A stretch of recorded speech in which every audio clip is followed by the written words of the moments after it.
Today we have Mike and Lisa Urata with us. They're a great couple. They're good friends. They've been married for 10 years. Mike has been deployed 3 times during that time. And so we're glad to have you guys here. We're going to talk about strengthening military couples and you guys sharing your experience. And the first thing we're talking about is communication, because that's important whether you're here or whether you're deployed and how all it plays out. So let's talk about it first when you're home. How do you make communication a priority? We're doing internal communication right now. No, I think we really do set aside, and sometimes it becomes priority when things heat up, of course. But we deliberately take time, in the end of the evening, not just to catch up, but really kind of think through some things. And then really on the weekend, I think we catch up a little bit more. Things slow down a little bit, and we're able to talk a little bit more. Mm-hmm. And throughout the day, small touch points. He's always been really good at that. So it kind of keeps us connected throughout the day too. And if you send something and you don't get back anything for like 5 or 6 hours, then you kind of have a temperament of how the other person's day has gone. And so it makes it good going into the evening to know. So you don't personalize it, you just say, okay, they're busy or something's really going on. Or if it's a quick just emoji or something, we go, I'm really busy. Yeah. There is nonverbal communication too. She knows if I send a picture where I ran to grab lunch and it was a quarter pounder with cheese, fries, and a McDonald's, it's a tough day. So, it's a tough day. I mean, that's your escape in the middle of the day, and kind of come back ready to go again. So what barriers do you feel like you encounter with communication?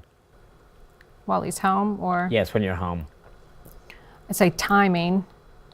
A lot of times, if just depending on travel schedules or work schedules, that can sometimes get in the way, and also kids' schedule.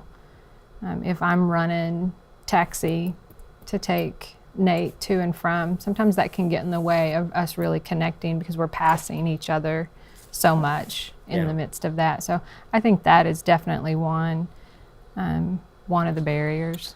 I think for me, a barrier, honestly, is probably my quick to fix. Like sometimes I don't recognize Lisa's indicator saying, hey, I just want you to listen.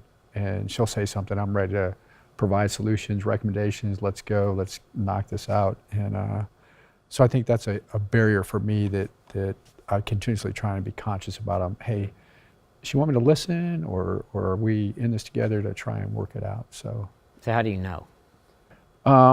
Sometimes it's a look. Sometimes it's very direct. Hey, I don't want you to fix this. And I think just some of the things we learned in the past on saying it up front. Hey, I just want you to listen to what I'm going to say. I don't need input. I don't need any of that. So that's extremely helpful for me. But I think that is probably one of the bigger barriers that I try and knock down, and recognizing it. So you talked about trying to communicate every day, more on the weekends. How do you hold that time sacred? How do you set aside that time consistently? We probably, we probably aren't the best at it. But I think if we both know that it's a common goal and that's what we really want to work towards, I think that helps both of us have the desire to meet that for the other person too. So to make it a priority, and just having the common goal, like the unity on it is, because sometimes it doesn't happen. Yeah. Sometimes it is, late before we're actually able to really connect on something if it's really needed. So I think we're a work in progress on that, but I think the biggest piece is that we both have the same idea. We both want it. No, I think it's huge. That you both agree this is important, and we're going to figure out how to make it a priority. And I think it's me listening more and hearing. Now I know it's really important to her, at least in this phase of life, and trying to listen to keys on when she'll drop a hint on something like of her importance. I go, okay, then I need to follow back up on that. I need to be open to what she's saying. So that was a struggle for a while. The whole listening part of it. Yeah. What about you on that side, Lisa, with listening? Yeah. How do you make sure you hear what he's saying? Because we communicate different. We do, and we definitely do communicate differently. I think that I've gotten better over the years of knowing kind of what he's already processed in his mind a little bit and what he's coming to the table with. I think that I can have some cues, and it may just be out of learning who he is and learning how he operates, that this conversation is actually just more like a dreaming session. And it's really not that we're going to go and do some crazy idea, that we are actually just dreaming a little bit, or I can pick up that, okay, this is something he is, and it may be the military in him that comes out, that this is what we're going to do. Yeah. And getting my input on that. And so I think it's just been learning over the years of learning that communication and picking up on some of those cues as, okay, this, because I think I'm not going to say I'm the best at it, but I think I do pretty good at listening because I'm more of a quiet person and I'm not apt to fix. And so I think I do pause a little bit quicker than he does. Right. So I think it's just been the learning. So do you ever ask him to define it? Are you just dreaming, or is this real?